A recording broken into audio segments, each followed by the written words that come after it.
이 시간에 우리가 함께 말씀을 나누게 됐는데요. 사실 주위에 있는 분들이 몇몇 분들이 말씀을 하세요. 청소년부 헌신 예배를 드리는 거냐 그랬는데 사실 그렇지는 않고요. 담임 목사님께서 지금 선교 중에 계시잖아요. 담임 목사님께서 선교를 나가시는 동안에 저보고 좀 설교를 했으면 좋겠다 이렇게 얘기를 하셔가지고 제가 다음 주 월화수가 수련회가 있는데요. 그거 준비하느라고 좀 정신이 없는데 그런데 어떻게 하다 보니까 또 하라 그러면 해야 되잖아요.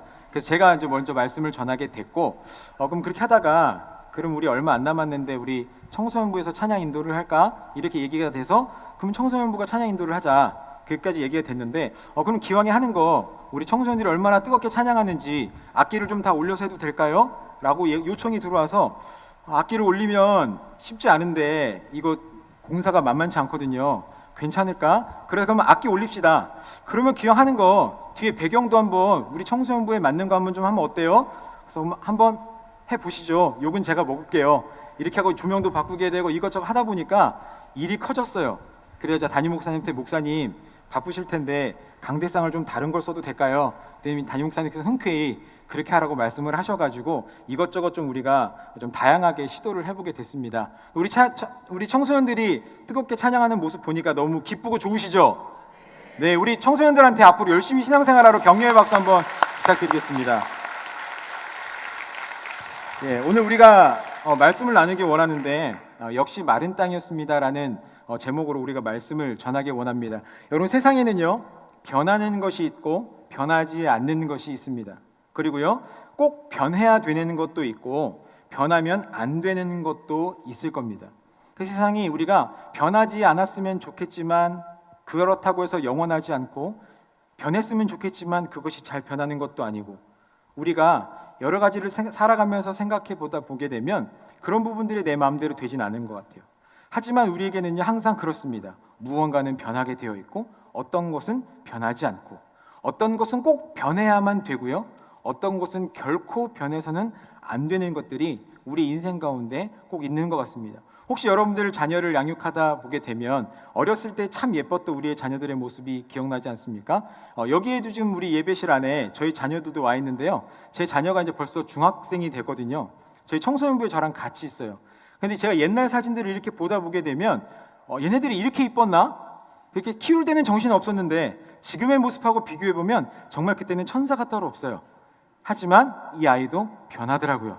벌써 중학생이 되고 얼마 안 있으면 고등학생들이 될 겁니다.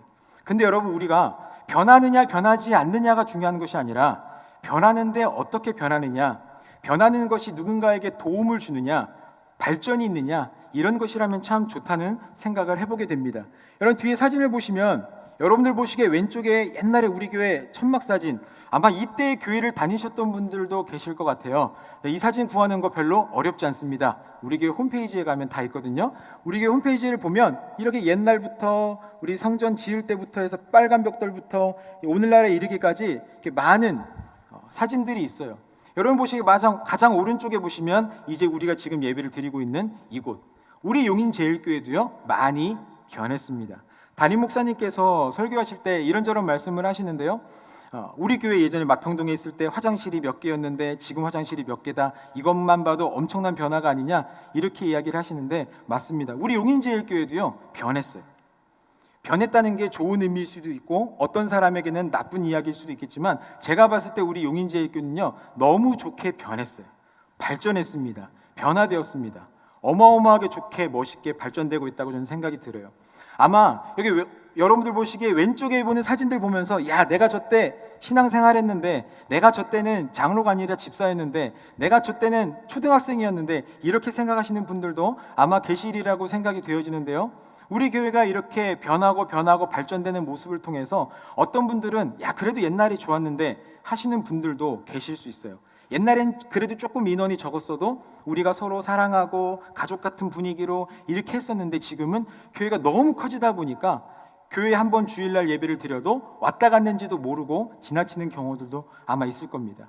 그러나 여러분, 물론 그런 부분들이 좀 아쉽기는 하시지만 여러분들 보시기에 오른쪽에 있는 사진들을 보게 되면은요, 정말 많은 사람들이 우리 교회에 놀러 와서 혹은 또 예배를 드리러 와서 여러 다양한 목적으로 우리 교회를 찾아와서 어떤 사람들은 우리 교회 등록하시는 분들도 계시고 다음 세대들이 정말 많은 것들을 만끽하며 누리고 있다, 이런 생각을 제가 해보게 됩니다.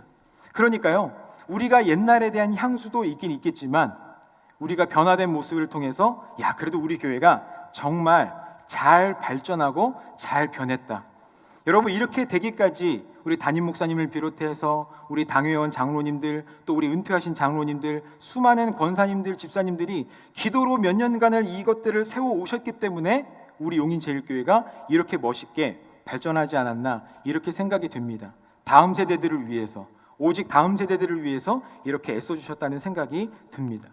자, 여러분, 우리가 또 보게 되면은요, 여러 가지 변화되는 부분들이 있는데 아마 이 자리에 계신 분들이, 많은 분들이 스마트폰을 쓰고 계실 거라고 생각이 들어요. 삼성 거 쓰시는 분도 계시고 LG 거 쓰시는 분들도 계시고 아이폰을 쓰시는 분들도 계실 텐데요. 옛날에는 그냥 핸드폰은 전화만 되면 됐었죠. 저도 1997년도, 8년도 이때 핸드폰을 처음 쓰기 시작을 했었는데, 핸드폰 가지고 나중에 카메라가 등장을 합니다. 핸드폰에다가 옆에다 끼우기만 하면 휴대폰으로 사진을 찍는 핸드폰이 처음 나왔어요. 근데 저는 솔직히 그렇게 생각했습니다. 사진은 사진기로 찍는 거지, 전화기가 전화만 되면 되지, 무슨 카메라까지 필요하냐, 제가 그런 생각을 했었거든요. 그런데 어느샌가 이 스티브 잡스를 통해서 아이폰이 이 세상 가운데 나오게 된 이후로부터 전화기는 더 이상 전화기가 아니었습니다. 스마트폰은 말 그대로 전화만 주고받는 것이 아니라 전화와 문자와 영상, 요즘엔 다 영상 통화하잖아요. 핸드폰 하나 가지고 모든 것들을 하게 됐어요. 심지어 우리에게 컴퓨터가 없어도 핸드폰 하나면 모든 걸 할 수 있습니다. 그래서 때때로요, 제가 청소년부 때 설교를 하다가 보게 되면, 여러 가지 이야기를 하다 보면 갑자기 애들이 핸드폰을 여는 경우가 있어요. 원래 그냥 게임하는 친구들도 있는데 갑자기 핸드폰을 여는 친구들이 있거든요. 그거는 왜 그럴까요? 목사님이 말한 게 맞는지 틀린지 그 자리에서 검색해 보는 거죠. 설교 때 듣고서 저 목사가 말하는 게 진짠가? 뻥치는 건 아닌가? 과장한 거겠지, 이렇게 이야기하면서 바로 네이버나 구글에 검색하는 친구들도 있다는 겁니다. 여러분, 어른들도요, 가끔씩 보게 되면, 제가 저 뒤에 방송실에서 보면 어른들도 담임 목사님 설교하실 때 이런저런 말씀을 하시면 갑자기 핸드폰을 열어서 그 말이 맞는지 틀리는지 검색해 보시는 분들이 계시더라고요. 요즘에는 이 핸드폰 하나면 모든 것들을 할 수 있습니다. 여러분, 어떤 업체에서는 이야기했습니다. 전화기는 전화만 하면 된다. 더 이상 다른 것이 필요 없다. 전화기는 전화하는 게 본질이기 때문이다. 이렇게 이야기했을 때 누군가는 나타나서, 아니, 전화기는 전화도 할 수 있고 검색도 할 수 있고 음악을 들을 수도 있고 이 세 가지를 합친 것이 아이폰이다 라고 세상 가운데 나오게 됐거든요. 이것이 지금 오늘날 우리에게 얼마나 많은 변화를 주게 되었습니까? 어떤 누군가는 여기에 발맞춰서 따라가다 보니까 그래도 우리도 변화돼야 되겠다, 우리에게 변화가 필요하다, 이런 생각을 가지고 시대에 발맞춰서 변화된 사람, 발전한 사람들은요, 그러한 기업들은 멋지게 살아남았죠. 솔직히 말해서 삼성도 그런 기업 중에 하나 아닙니까? 제가 사실 삼성 사진도 하나 우리 어르신들 위해서, 우리 국내 기업이니까 찾다가 좋은 화질의 사진이 없어서 못 넣었는데요. 사실 삼성 같은 경우는 그랬습니다. 처음에 아이폰이 나왔을 때 도무지 삼성은요, 아이폰을 따라잡을 수가 없었어요. 오해하시지 않길 바랍니다. 저도 아이폰 쓰기 전에는 삼성 핸드폰 썼던 사람이거든요. 삼성을 쓰다가 아이폰을 봤는데 새로운 세계가 열린 거예요. 삼성은 도무지 아이폰을 따라잡을 수가 없었어요. 그런데 어느 순간 점점 시간이 지나고요, 삼성이 아이폰을 따라하기 시작합니다. 심지어 이렇게 발표하는 것도요, 삼성 원래 이런 신제품 발표를 안 하다가 애플이 이런 발표를 하니까 삼성도 이것과 똑같은 발표를 합니다. 무대 구성부터 뒤에 있는 LED 화면까지, 그리고 심지어 충전기가 꼽는 위치까지, 이어폰째 꼽는 위치까지 하나하나 다 따라하기 시작하더라고요. 지금은 어때요? 삼성이나 애플이나 세계에서 가장 유명한 휴대폰 회사가 되지 않았습니까? 스마트폰 회사가 되었습니다. 이런 변화의 시대에 발맞춰서 혹은 조금 늦었더라도 우리에게도 변화가 필요하다는 것을 깨닫고 나아가게 되다 보면 분명히 그 가운데 이 위기를 돌파할 수 있는 능력들이 생기게 되더라라는 겁니다. 자, 그렇다면 우리도 마찬가지입니다. 이 세상에는 변하는 것이 있고 변하지 않는 것이 있고, 변해야 하는 것이 있고, 변하면 안 되는 것이 있는데, 여러분 그 가운데 우리에게 변하지 말아야 되는 것이 있죠. 또한 변해야 되는 것들도 있을 겁니다. 여러분 세상 사람들의 생각, 환경들은요 변하게 되어 있습니다. 하지만 무엇은 변하지 않습니까? 하나님의 말씀은 변하지 않죠. 우리를 향한 예수님의 생각, 예수님의 사랑, 하나님의 계획은 결단코 변하지 않는 줄로 믿습니다. 아무리 몇 년이 지나고 과학기술이 발달해도 그것은 변하지 않는 줄로 믿습니다. 그렇다면 여러분, 우리는 이쯤에서 지금 이 순간 가운데 생각해야 됩니다. 변하는 것은 무엇이고, 변해야 되는 것은 무엇이고, 변하지 말아야 되는 것은 무엇인가? 그럼 일단 우리가 하나는 알았어요. 하나님의 말씀은 변하지 않는구나. 하나님의 놀라운 능력들은 변하지 않는구나. 그렇다면 무엇은 변해요? 세상은 변합니다. 사람들은 변해요. 생각들은 변합니다. 모든 것들이 다양해져 가고 있습니다. 그렇다면 우리의 고민은요, 이것을 어떻게 변화시키지 말아야 될까? 이것을 막는 데 있어서는 안 됩니다. 변하지 않는 것을 이 변하는 세상에게 어떻게 전해줄 수 있을까? 우린 여기에 고민해 봐야 한다는 겁니다. 우리는 세상의 흐름을 쫓아서 살아서는 안 됩니다. 세상의 변화의 흐름을 쫓아서 살면 안 되지만 세상의 흐름 속에 어떻게 세상이 변화하고 흘러가고 발전하고 있는지에 대해서는요 민감하게 반응해야 된다는 겁니다. 왜냐하면 이 세상은 빠르게 변화하고 있기 때문입니다. 우리가 변하지 않는 그 하나님의 사랑, 하나님의 말씀을 이 변하고 있는 세대 가운데 어떻게 전해줄 수 있을까? 이것이 우리가 고민해야 되는 부분입니다. 여러분 때때로 이런 생각들을 가지신 분들이 계시죠. 이번에 저희가 수련회를 준비하면서요 몇 차례 제가 설교 때 말씀을 드렸는데 물가가 많이 올랐잖아요. 그러니까 수련회 장소비도 굉장히 많이 올랐어요. 이런 얘기를 하다가 몇몇 분들하고 이야기를 나누면서 물가가 비싸졌습니다, 어렵습니다, 경제가 힘듭니다, 이런 이야기들을 막 하니까 몇몇 분들이 저한테 그런 말씀을 하세요. 목사님, 수련회 가서 고생도 좀 해봐야 애들이 좀 추억도 쌓고 그러는 거 아니겠습니까? 이런 말씀을 하시는데요, 어느 정도 맞는 말이고 일리 있는 말씀입니다. 아마 제가 수련회를 다녔을 때, 아니 이 자리에 계신 우리 어른 성도님들, 저보다 나이가 더 많으신 우리 성도님들께서 수련회 가셨을 때는 정말 힘들고 열악한 환경 속에서 아마 하나님을 찾고 예배를 드리셨을 거라고 생각이 되어져요. 그렇다면 여러분, 요즘에도 과연 그럴까요? 수련회 가서 고생 좀 해봐야 돼. 저는 거기에 대해서는 좀 반대거든요. 저희 우리 청소년 친구들도 있지만요, 제가 수련회 장소를 찾으면서 여러 가지 제가 고려해야 될 사항들을 찾거든요. 물론 마음 같아서는 호텔에서 하면 제일 좋죠. 교회에서 뭐 한 1억 정도 저한테 예산을 주셔서 이번에 우리 청소년부 신라호텔에서 수련회 하십시오 이러면 그러면 수련회비를 한 10만 원 걷는다 그래도 한 1000명 정도 오지 않을까요? 이번에 수련회 어디서요? 신라호텔이요. 정말요? 그럼 밥은요? 호텔에서 뷔페 먹어요. 이러면 용인 지역에 있는 모든 사람들이 아마 우리 교회 올 거예요. 세상에. 갑자기 제 마음이 왜 뜨거워지죠? 네. 그럴 리는 사실 없겠지만 저는 어느 정도는 우리 학생들에게 쾌적한 가운데 예배를 드릴 수 있도록 신경을 많이 씁니다. 숙소는 깨끗한지, 몇 명이 한 방을 써야 되는지, 좀 여유 있게 쓸 수 있는지, 강당은 얼마나 큰지, 강당은 깨끗한지, 주위 시설들은 몇 년이 됐는지, 제가 이런 거 생각보다 디테일한 거 하나하나를 다 보거든요. 그리고 물론 맨 마지막에는 가격을 물어보죠. 그래서 얼마예요? 가격을 물어보지만 정말 많은 수련회 장소를 이번에 돌아다녔습니다. 가장 좋은 곳에서 우리 친구들과 함께 예배를 드리고 싶다. 마음껏 예배하는데 예배에만 집중할 수 있었으면 좋겠다. 이런 생각을 하거든요.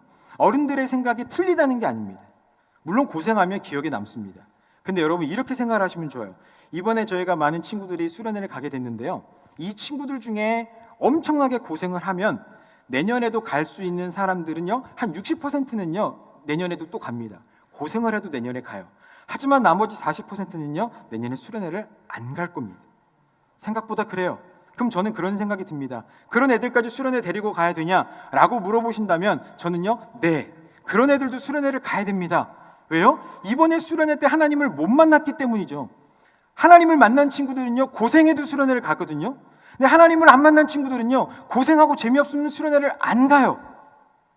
그러니까 저는 어떤 목표가 생기냐면, 이번에 하나님을 못 만났으니까 내년에도 재밌게 먹을 거를 많이 줘서라도 꼭 수련회 데리고 가야 되겠다. 왜요? 올해 못 만났으면요 내년에 만날 수도 있잖아요. 내년에 못 만나면 어떻게 해요? 더 재밌게 만들어야 돼요. 내후년에 만날 수도 있거든요. 그러다가 못 만나고 고등학생을 졸업하면 어떻게 해요? 그 다음부터는 우리 청년부 박신결 목사님이 알아서 하실 거예요. 그 다음은 제가 책임 못 져요. 하지만 우리가 할 수 있는 한 최선을 다해서 우리 친구들이 하나님을 만날 수 있는 그런 만남의 장소를 마련하는 것, 저는 그것이 필요하다고 생각을 해요.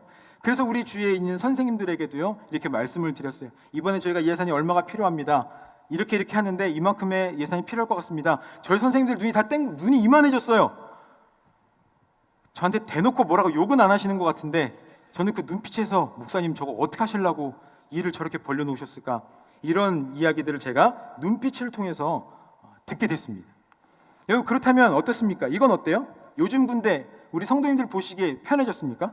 이제 우리 이 앞에 장로님들 계시는데 우리 장로님들 군대에서 제대하신 지가 아마 50년에서 60년 정도가 아마 되셨을 거라고 생각이 되거든요.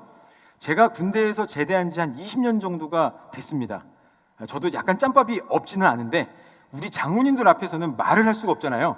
장로님들께서 라떼는 말이야, 이렇게 이야기를 하시면 할 말이 없어요. 얼마나 많이 고생을 하셨을까요? 얼마나 힘든 상황 가운데 군 생활을 마치셨을까요? 그런 분들이 보시기에 요즘 군대를 보면 군대 같을까요? 저도 이렇게 군대에 대한 뉴스라든지 이런 이야기들을 보면요, 요즘에 여러분 군대에서 그거 아십니까? 핸드폰도 해요. 스마트폰 하는 시간이 있습니다. 혹시 그거 여러분 아셨습니까? 혹시 한 40대 정도 되시는 분들은 좀 억울하실 수도 있는데요, 저희 때는 그런 게 없었거든요. 우리 장로님 때는 말할 것도 없겠죠. 근데 요즘 군대는요, 스마트폰도 할 수 있고요, 엄마한테요, 우리 군인의 엄마한테, 장병들의 엄마한테요, 카톡도 갑니다. 당신의 아들이 이렇게 군생활을 잘하고 있습니다. 그럼 가끔요, 엄마가 중대장이나 대대장한테 전화를 걸죠. 우리 아들이 이렇게 힘들다는데 당신은 뭐하고 있었어요? 이런 시대가 지금 시대입니다. 저보고 지금 군대 장교하라 그러면 전 죽어도 안 할 것 같아요. 나라를 지키는 건지 병사를 지키는 건지, 요즘 군대가 그렇다고 사람들은 말하는데 여러분들 보시기에 이 군대가 여러분들이 보시기에는 편해졌다고만 생각하십니까? 여러분 주위에 청년들한테, 군대 갔다 온 청년들한테 한번 물어보세요. 너 군생활 편하게 했지? 군대 다시 가고 싶지 않냐? 야, 나 같으면 그거 다시 가겠다. 여러분들 같으면 다시 가시죠. 우리 남자 청년들은 절대 다시 가고 싶지 않을 겁니다. 왜요? 이미 세대가 많이 변했어요. 이미 이것만 가지고도 아침에 정한 시간에 일어나야 되고, 정한 시간에 휴대폰을 반납해야 되고, 원하는 때에 아무 때나 밖에 나갈 수 없는 이미 그런 작은 생활 하나하나가 이미 우리 청년들한테는요, 그냥 싫어요. 힘든 거예요. 군생활 누가 가고 싶어 할까요? 어느 누가 군대 가서 군생활을 하고 싶어 할까요? 그런 사람들은요, 많지 않습니다. 왜요? 시대가 변했기 때문에. 어른들의 입장에서는 그것이 편해졌는지 모르지만, 군대 가서 고생 좀 해봐야 된다고 이야기할지 모르지만, 지금 시대를 살아가는 청년들은 아무도 그렇게 생각하지 않습니다. 그렇게 하지 않아도 우리는 충분히 바쁘게 살아가고 있다는 겁니다. 그래서 여러분, 이 시대가 흘러가는 부분에 따라서 우리의 생각도 달라져야 하고요, 우리가 이런 부분들에 발맞춰서 변하는 모습들이 우리들에게 필요합니다. 그래서 여러분, 저는요, 이렇게 생각합니다. 본질이 변하지 않는다면 비본질은 변해야 된다고 저는 생각해요. 군대도 마찬가지였죠. 나라를 지키는 방법들이 꼭 많은 군인들이 그곳에 가서 힘들고 어렵게 군 생활을 해야만 나라를 지킬 수 있다면, 그러면 그렇게 고생해서 훈련을 하는 게 맞아요. 하지만 꼭 그렇게 하지 않아도 나라를 지킬 수 있다면 우리는 군대에 대한 인식을 조금 바꿔야 됩니다. 저도 현역을 나왔거든요. 현역을 나왔지만 저는 어떤 전도사님처럼 해병대를 나온 건 아니고요. 저는 공부를 잘해서 공군을 갔어요. 저는 시험을 봐서 군대를 갔거든요. 굳이 시험을 봐서까지 군대를 가야 됐을까라는 생각이 지금도 있지만, 제가 공군에서 30개월 동안 복무하면서 훈련을 받으면서 이런 이야기들을 제일 많이 들었습니다. 육군은 막 행군하고 이러잖아요. 공군은 행군을 하지 않습니다. 그냥 기지 안에 가만히 있어요. 저는 행정병이어서 열심히 컴퓨터만 했거든요. 그러면 훈련을 받을 때 저희는 이렇게 이야기합니다. 싸움은 비행기가 하는 거야. 우리는 싸우지 않아. 가서 육군이 나중에 싸우든지 하고 우리는 비행기가 대신 싸워줄 거야. 그럼 우리가 해야 될 건 뭐야? 비행기를 지켜야지. 이런 이야기들을 합니다. 이미 시대가 많이 바뀌었어요. 옛날처럼 그렇게 다 총칼 들고 나와서 싸우는 그런 시대가 아니라 이미 우리가 러시아와 우크라이나 전쟁을 보아서 아시겠지만 이미 비행기들이 떠서 미사일을 쏘고 뭐하고 다 끝나면 그냥 나머지 보병들이 가서 정리 정도만 하면 되는 겁니다. 싸움의 분위기가 달라졌어요. 시대가 많이 바뀌어졌습니다.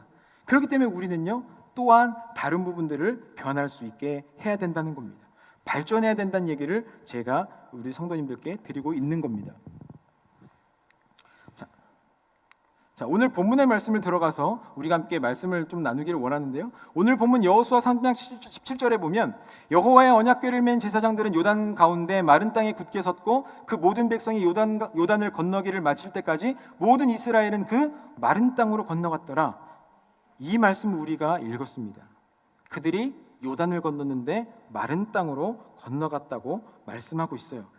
자, 우리가 아는 것처럼 이미 이스라엘 백성들은 40년 전에 마른 땅을 한번 건넌 적이 있습니다. 원래 마른 땅이 아니라 물이 흐르는 곳이었는데, 땅이 아니었는데, 흔히 말하는 바다였는데 그들이 마른 땅을 건너간 적이 있었으니 바로 출애굽기 14장 21절에 있는 말씀입니다. 모세가 바다 위로 손을 내밀매 여호와께서 큰 동풍이 밤새도록 바닷물을 물러가게 하시니 물이 갈라져 바다가 마른 땅이 된지라. 아멘. 하나님께서 이미 이스라엘 백성들에게 40년 전에 마른 땅을 건널 수 있는 기회를 한번 주셨습니다. 이스라엘은 마른 땅을 한번 건너봤어요. 이스라엘 마른 땅을 건너다. 첫 번째는 홍해를 건넜습니다. 그리고 40년이 지난 다음에 이스라엘 마른 땅을 건넜습니다. 어디를 건넜습니까? 요단을 건넜습니다. 달라진 것이 있고 변한 것이 있고 변하지 않은 것이 있습니다. 오늘 우리는 여기에 좀 초점을 두고 말씀을 나누고자 합니다. 변한 것은 무엇입니까? 홍해에서 요단강으로 바뀌었습니다. 그리고 이전 지도자는요, 홍해를 건널 때 이스라엘의 지도자는 모세였고요. 지금 요단을 건널 때 이스라엘의 지도자는 누굽니까? 여호수아입니다. 모세의 손에는요, 지팡이가 있었습니다. 그 지팡이를 들고 하나님께 기도할 때 동풍이 불어서 홍해가 갈라졌습니다. 하지만 요단은 어떻습니까? 여호와의 언약궤를 맨 제사장이 요단 강에 발을 잠궜을 때 그때로부터 흐르던 물이 끊겨져서 그 땅이 마른 땅이 됐습니다. 전혀 다른 방법으로 하나님께서는요 일하셨어요. 그 건넌 사람들은 어떻습니까? 건넌 사람들의 나이는요, 이 요단강을 건넌 사람들은요 특별히 두 종류로 나눌 수 있는데, 한 종류는 어떤 사람이냐면 홍해도 건너보고 요단도 건너본 사람이 있고요, 요단강만 건너본 사람이 있습니다. 왜 그러냐면 이스라엘 백성들이 애굽에서 나오게 될 때 성인이 된 사람들은요, 그들이 금송아지 사건을 통해 가지고 모두가 아무도 어떤 사람들도 여호수아 갈렙을 통해 가지고 하나님께서 말씀하셨죠. 그들이 가나안 땅을 정탐하게 됐을 때 그들이 하나님을 불신하게 되어서 하루를 1년씩 잡아서 40년 동안 광야 생활을 하면서 여호수아와 갈렙 외에는 아무도 이스라엘이 가나안 땅에 들어갈 수 없다. 하나님이 그 말씀을 주셨잖아요. 그 말씀을 통해서 여호수아와 갈렙을 제외한 그 모든 사람들, 이스라엘 백성들이 출애굽에서 나올 때 성인이 된 모든 사람은 아무도 가나안 땅에 들어갈 수 없었습니다. 그러니까 저 요단강을 건널 수 없었죠. 그렇다면 좀 전에 제가 말씀드린 요단강을 건넜던 사람, 어떤 사람들이에요? 홍해를 건넌 사람 중에 요단강도 같이 건넌 사람은 어떤 사람이냐면 여호수아와 갈렙 두 사람 외에 성인이 되지 않아서 엄마 아빠의 손을 붙잡고 마른 땅이 된 홍해를 건넌 사람들이겠죠.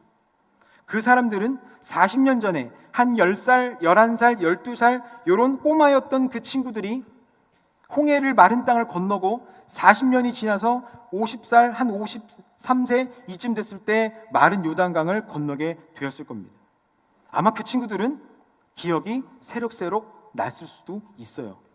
40년 전에 내가 이거와 뭔가 비슷한 경험을 해본 적이 있는데. 두 번째 사람은 어떤 사람들이겠어요? 광야에서 태어난 사람들. 그 사람들은 홍해에 대한 이야기들을요 아마 들었을 겁니다. 엄마 아빠를 통해서 이야기를 들었을 거예요. 엄마 아빠가 옛날에 애굽에서 살 때 이런저런 일들을 통해서 하나님이 역사하셔서 하나님께서 홍해를 가르게 하셨어. 그때 홍해가 갈라지고 마른 땅이 됐어. 완전히 마른 땅이 돼서 그곳을 건넜단다. 이런 이야기들을 들었을 거예요. 그런 이야기를 듣고 살았던 이 아이들이 나이가 들고 어른이 되어서 40년이 지나서 이 요단강을 건너면서 생각했겠죠. 내가 옛날에 어렸을 때 우리 엄마 아빠가 나에게 들려줬던 이야기하고 너무 똑같아. 그런 이 생각을 가지고 아마 이 요단강을 건너지 않았을까요? 이 많은 것들이 변했습니다. 40년이 지나면서 정말 많은 것들이 변했어요. 하지만 변하지 않는 것은 무엇입니까? 그들이 마른 땅을 건넜다는 겁니다. 요단강도 마른 땅이 됐고 홍해도 마른 땅이 됐어요. 다시 말해서 그들에게 약속하신 하나님의 말씀은 절대 변하지 않는다는 겁니다. 하나님이 즉흥적으로 홍해를 마르시게 한 게 아닙니다. 하나님이 즉흥적으로 요단강을 마르시게 한 게 아니에요. 하나님이 이미 지도자들에게, 모세와 여호수아에게 미리 사전에 말씀하셨어요. 너희가 손을 들면, 지팡이를 들면 내가 그곳을 마른 땅이 되게 할 거야. 너희들이 그 마른 땅을 건너게 될 거야. 하나님의 법궤를 맨 제사장들이 이 요단강의 물에 발을 잠그면 마른 땅이 될 거야. 너희들은 그 마른 땅을 건너가게 될 거야. 하나님의 약속, 하나님의 말씀은 변하지 않더라는 겁니다. 시대가 지나고 환경이 바뀌고 위험은 여전히 그들 앞에 도사리고 있지만 그들 가운데 역사하신 하나님의 능력들은 한 번도 변한 적이 없습니다. 사랑하는 성도 여러분, 그렇다면 그들은, 이스라엘 백성들은요, 무엇을 가르치고 무엇을 배웠을까요? 앞서 제가 말씀드렸던 것처럼요, 어떤 아이들은 애굽에서부터 나와서 마른 땅 홍해도 건너봤고 마른 땅 요단도 건너봤단 말이에요. 그것을 통해서 무엇을 배웠을까요? 그리고 어떤 친구들은요, 광야에서 태어나서 살면서 엄마한테 홍해에 대한 소문을 듣고, 그리고 그 들은 소문을 가지고, 기억을 가지고 요단의 마른 땅을 건넜어요. 그들은 무엇을 가르치고 무엇을 배웠을까요? 아무리 환경이 바뀌고 상황이 바뀌고 어려운 일들이 우리 앞에 놓인다 할지라도 하나님이 우리들에게 그런 말씀을 주시면, 하나님을 믿고 따르면, 하나님의 능력을 따라가면 우리는 승리할 수 있어. 그 어려움은 해결될 수 있어. 하나님의 능력을 믿고 따라야 돼. 여러분, 이것을 가르치고 이것을 배우지 않았을까요? 그들이 때로는 말로 가르치고 말로 배울 수도 있었겠지만, 이렇게 홍해를 건너고 요단강을 건너는 사건들을 통해서 그들은 직접 몸으로 체험했을 겁니다. 그들은 몸으로 직접 깨달을 수 있었을 겁니다. 하나님을 따라가면 이런 일들이 일어나는구나. 하나님의 말씀을 붙잡으면 우리는 승리할 수 있구나. 그들은 이것을 가르쳤고 그들은 이것을 배우게 됐다는 겁니다. 사랑하는 성도 여러분, 그렇다면 우리는 우리 다음 세대에게 무엇을 가르쳐야 됩니까? 이 자리에 있는 우리 청소년 여러분들도 마찬가지. 그렇다면 우리는 이 어른들에게 무엇을 배워야 됩니까? 우리는 무엇을 가르쳐야 됩니까? 예배는 어떻게 드리는 거다, 바르게 앉아서 예배를 드려야 된다, 이런 많은 것들도 우리는 가르쳐야죠. 그런 부분도 필요하죠. 예배의 순서는 어떻고 저떻고, 기도는 어떻게 하고 저렇게 하고, 이런 부분들도 우리가 가르쳐야 되는 게 맞습니다. 하지만 정말 우리가 가르쳐야 될 것은 그거 외에 정말 중요한 게 있지 않겠습니까? 우리가 정말 다음 세대에게 가르쳐야 될 거는요, 전 이거라고 생각합니다. 시대와 방법은 변해도 하나님은 변치 않으신다는 거예요.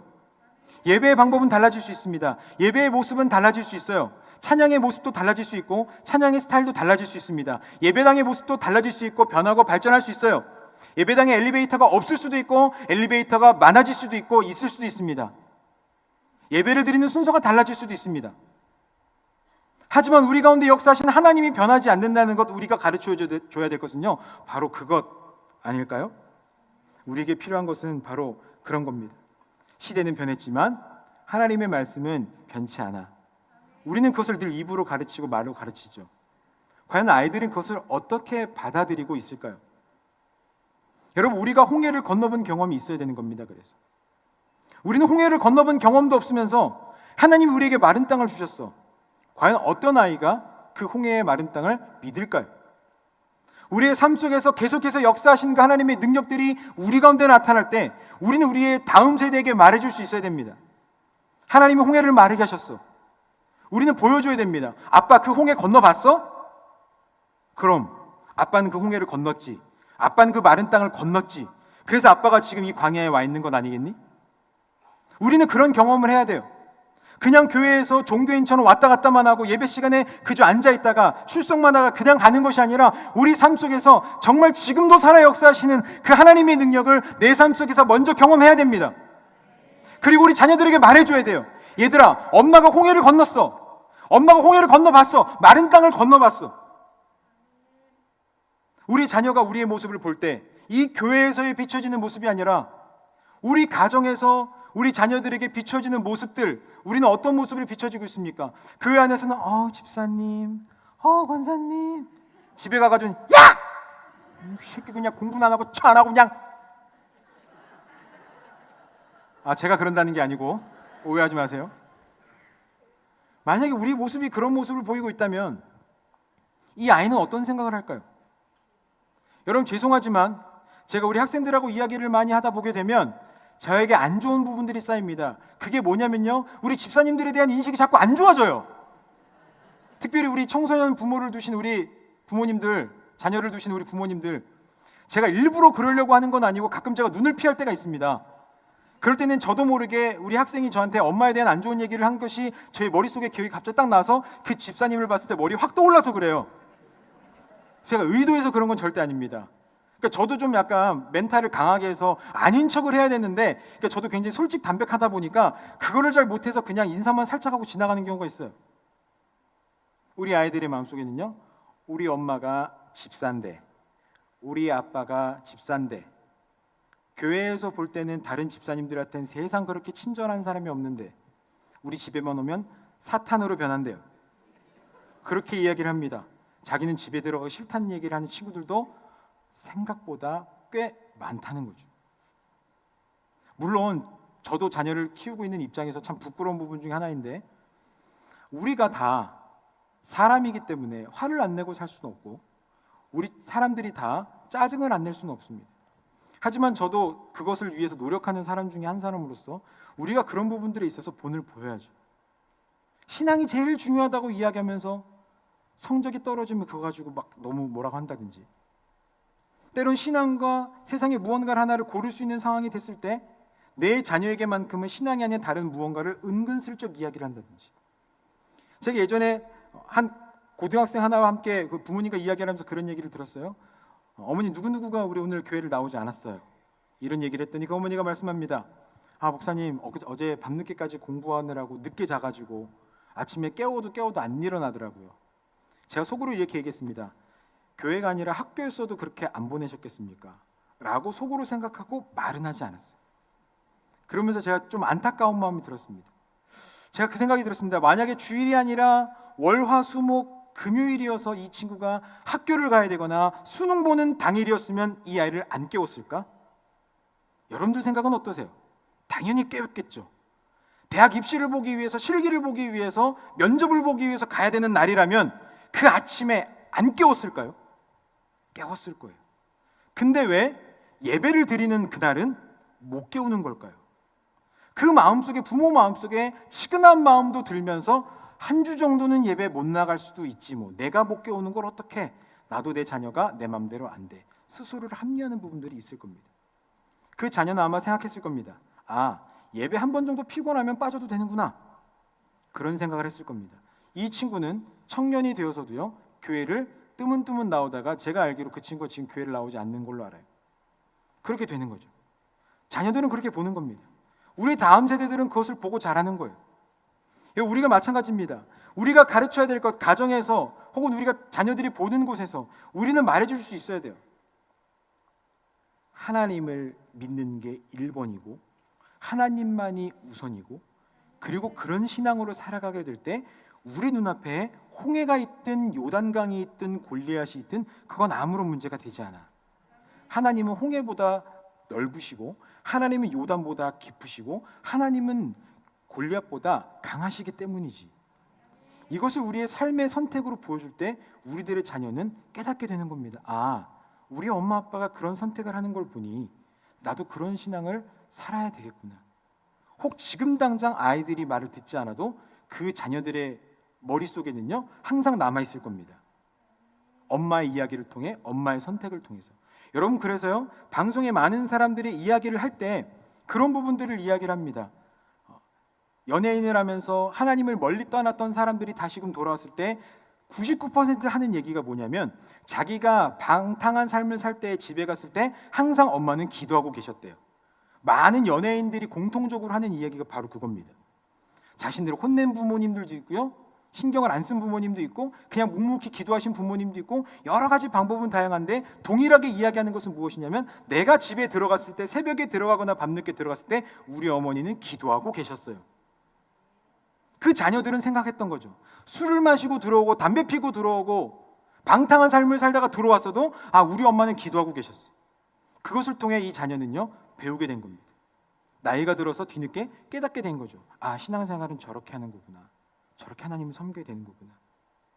여러분, 우리는요 이와 같이 시대와 방법은 변해도 하나님이 변치 않으신다는 것을 말로만 가르칠 뿐만 아니라 우리의 삶으로 자녀들에게 가르쳐 줘야 된다는 겁니다. 사랑하는 성도 여러분, 그렇습니다. 우리가 오늘 예배를 드리는 것도 마찬가지예요. 이렇게 휘황찬란하게 예배를 드리면서 아마 어른분들은요 정신이 하나도 없으실 거예요. 저렇게 해서 어떻게 예배를 드릴 수 있지? 이렇게 생각을 하실 겁니다. 그런데 우리 청소년들이 그렇게 예배를 드려요. 그게 돼요. 그게 가능한 게 청소년이에요. 시대가 많이 변했죠. 우리는 그런 마음으로 시대가 많이 변하고 예배를 드리는 모습들도 이렇게 바뀌어졌구나, 이런 것들을 우리는요 받아들일 수가 있어야 된다는 겁니다. 그래서 우리가 이번에 여름 수련회를 가게 되는데요, 우리가 리스타트라는 주제를 가지고 이 출애굽기 말씀을 가지고요 우리가 주제로 여름 수련회를 가게 됩니다. 여러분, 한국 교회가 다들 힘들다고 이야기를 많이 하잖아요. 주위에서 그런 얘기 많이 들으셨죠.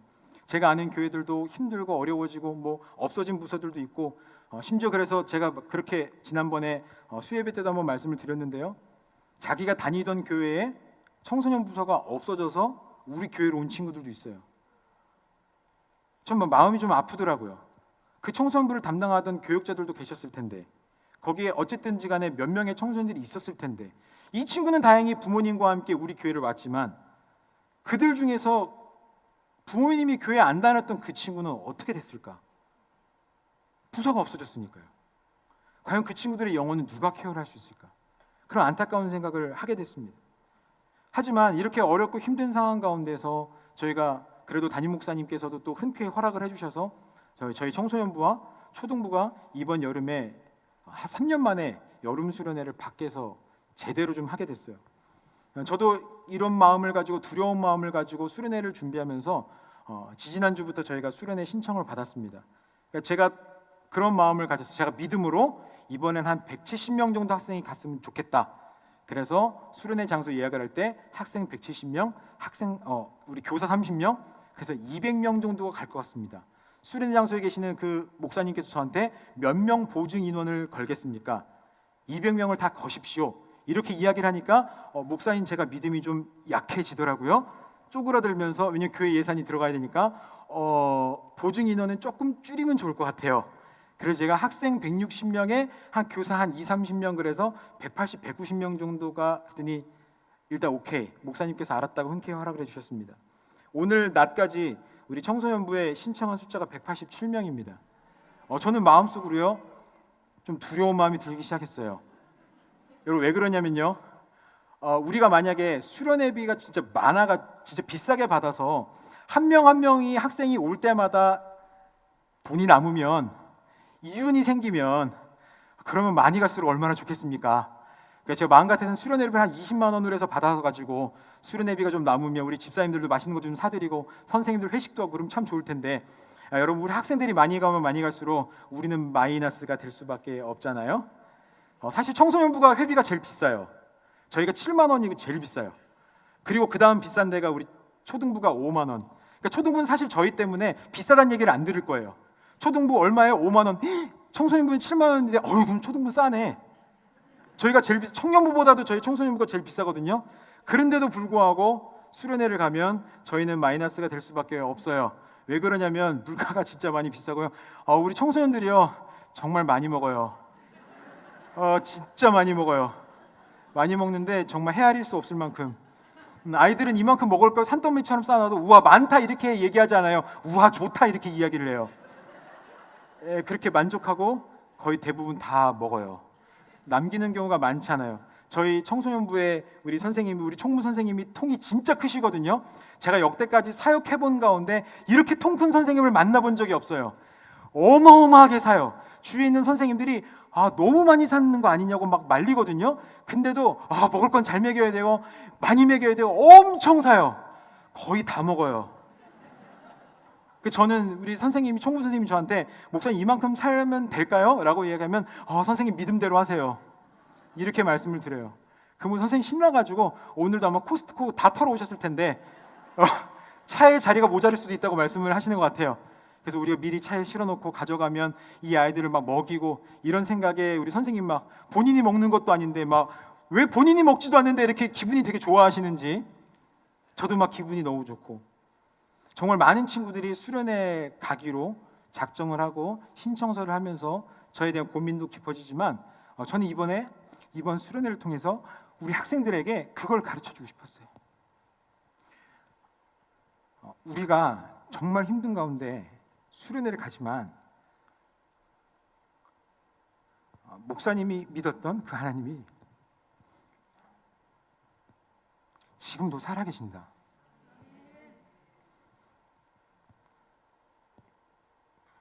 지난 3년간 우리가 수련회를 하지 못하는 가운데 우리 학생들이 영적인 침체기에 빠져들게 됐거든요. 신앙의 슬럼프를 겪게 됐는데 저는 그 친구들에게 말해주고 싶어요. 코로나가 왔다 갔어도 우리 하나님은 지금도 살아계신다고. 제가 청소년기 때, 중학교 2학년 때, 비록 모태신앙이지만 중학교 2학년 겨울수련회 때 예수 그리스도를 인격적으로 만나고 정말 보잘것없는 제가 목회자가 되어서 부끄럽지만 이 자리에 설 수 있게 됐는데, 하나님은 저 같은 사람도 바꾸셔서 하나님 사용하시거든요. 저는 그래서 학생들 앞에서 제가 망가지는 게 두렵지 않아요. 학생들에게 용기를 가지라고. 이렇게 보잘것없는 사람도 하나님이 만지시니까 하나님의 일을 위해서 사용하시잖아요. 저 우리 학생들에게 말해주고 싶어요.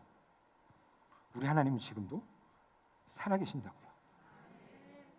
제가 건넜던 그 홍해를, 지금은 홍해가 아니라 요단강이 우리 눈앞에 있더라도 우리 하나님 그 요단강을 마르게 하실 거예요. 그 하나님이 우리 가운데 역사하신다는 것을 우리 친구들에게 말해주고 싶어요. 저는 그래서 때로는 우리 교회에서 수련회를 안전하게 할 수도 있고 우리 교회에서 프로그램을 준비할 수도 있지만, 저는 제가 이렇게 막 난리를 펴서라도 우리 학생들에게 그거를 가르쳐주고 싶은 거예요. 이렇게 준비하고 노력하고 하나님께 계속해서 기도하면 하나님은 그곳을 열어주실 거야. 그것은 홍해든 요단이든 중요하지 않다는 겁니다. 저는 그것을 우리 친구들에게 말해주고 싶습니다. 사랑하는 성도 여러분, 우린 영적 침체기를 앞두고 있습니다. 지금 우리는 그곳을 살아가고 있습니다. 영적 요단강이 우리 눈앞에 있습니다. 코로나가 3년 동안 휩쓸고 지나간 그 여파가 얼마나 힘들고 안타까운지 우리는 지금 현실을 살아가고 있어요. 아니, 그 현실을 우리 학생들보다 우리 살아가고 있는 어른들 눈앞에 더 크게 다가오게 될 겁니다. 이 영적 침체인 요단강 앞에 우리는 그 다음 세대인 자녀들에게 무엇을 가르쳐 줄 수 있습니까? 저는 우리 성도님들이 그것을 가르쳐 줬으면 좋겠어요. 말로만이 아니라 우리 삶을 통해서, 우리의 기도를 통해서 우리 자녀들에게 말해줬으면 좋겠습니다. 얘들아, 할아버지가, 엄마 아빠가 힘들고 어려웠던 그때에 홍해를 건넜어. 하나님이 홍해를 마르게 하셨어. 엄마 아빠가 능력이 좋아서, 엄마 아빠가 대학을 잘 가서가 아니야. 엄마 아빠가 능력이 좋아서가 아니야. 하나님이 엄마 아빠 눈앞에 있는, 할아버지 눈앞에 있는 그 홍해를 마르게 하셨어. 내가 그 홍해를 건넜어.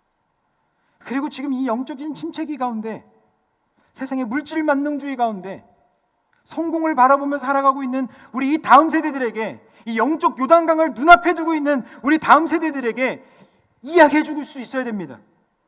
얘들아, 하나님을 믿으면, 하나님만 믿으면, 세상이 아니라 하나님만 쫓아가면, 하나님의 말씀에만 순종하면 우리 눈앞에 있는 요단강은 갈라지게 될 거야.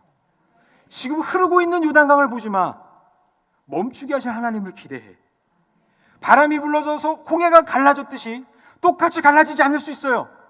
요단강이 갈라진 것이 아니라 물이 상류서부터 하나님이 그 물이 흐르는 것을 막게 하셔서 그냥 물이 계속해서 흐르다가 더 이상 흐를 물이 없어서 갈라졌잖아요. 홍해는 바람이 불러서 갈라졌잖아요. 다른 방법을 쓰셨어요. 여러분, 우리는 그것을 가르쳐 줘야 됩니다. 여러분, 우리는 그 당시처럼, 여러분, 과연 모세가 여호수아에게 왜 너는 지팡이를 들지 않냐고 가르치지 않았을 겁니다. 이스라엘의 장로들이, 이스라엘의 나이 많은 사람들이 여호수아를 향해서 당신은 왜 모세처럼 지팡이를 들고 있지 않냐고 말하지 않았을 겁니다. 왜 하나님 앞에서, 요단강 앞에서 지팡이를 들지 않냐고 가르치지 않았을 거예요. 하나님은 모세에게 지팡이를 주셨지만 하나님은 여호수아에게 그 아무것도 주지 않으셨어요. 아니, 오히려 장로들을 통해서 여호와의 법궤를 메고 먼저 가게 하셨습니다. 다른 방법을 사용하셨어요. 여러분, 우리들도 그렇게 가르쳐야죠. 우리가 예수님을 믿었을 때, 고생했을 때의 방법과는 다르지만, 그때와 지금은 다르지만 우리는 이야기해 줄 수 있어야 됩니다. 우리 눈앞에 홍해가 있느냐 요단강이 있느냐가 중요한 것이 아니라, 홍해 앞에 있을 때, 요단강 앞에 있을 때 우리가 과연 하나님을 믿고 있느냐, 하나님의 말씀을 붙들고 선포하고 있느냐, 우리는 그것을 배워야 되고 그것을 가르쳐 주어야 합니다. 그렇게 하나님의 말씀을 붙들고 나아갔을 때 이스라엘 백성들은 40년 전에 모세와 함께 건넜던 그 마른 땅을, 비록 장소는 다르지만, 위치는 다르지만, 환경은 다르지만, 방법은 달랐지만, 문화는 달랐지만, 사람 숫자도 달랐지만, 대상도 달랐지만 그들은 동일하게 마른 땅을 건널 수 있었습니다. 이 자리에 있는 우리 청소년 여러분, 우리 청년 여러분, 우리 모든 어른 성도 여러분, 우리 눈앞에 놓인 요단강 별거 아닙니다. 하나님의 말씀을 붙들고 나아가게 될 때 그것은 우리에게 아무것도 아닙니다. 요단강도 마른 땅이 되었고 홍해도 마른 땅이 되었습니다. 우리 눈앞에 놓인 어떤 홍해든 요단강이든 믿음으로 하나님을 믿고 나아가면 그 모든 것은 우리 눈앞에 역시 마른 땅이 될 줄로 믿습니다. 아무쪼록 이 자리에 있는 우리 모두가 영적인 믿음을 가지고, 하나님을 믿는 믿음을 가지고, 우리 어른들은 다음 세대를 위해서 애쓰고 베풀고 도와주고 기도해주고 격려해주고 삶으로 살아낼 뿐만 아니라 우리 다음 세대가 믿음 생활이란 저렇게 하는구나, 저렇게 하나님을 믿어야 되는구나, 저렇게 기도해야 되는구나, 이 말씀을 통하여서 이 세상 가운데 무엇이 우리 눈앞에 있든지 하나님을 믿는 믿음으로 나아감을 통하여 우리 눈앞에 있는 모든 마른 땅들을 함께 건너는 그런 승리의 인생을 살아가는 저와 우리 모든 세대들이 될 수 있기를 주님의 이름으로 축원합니다. 아멘.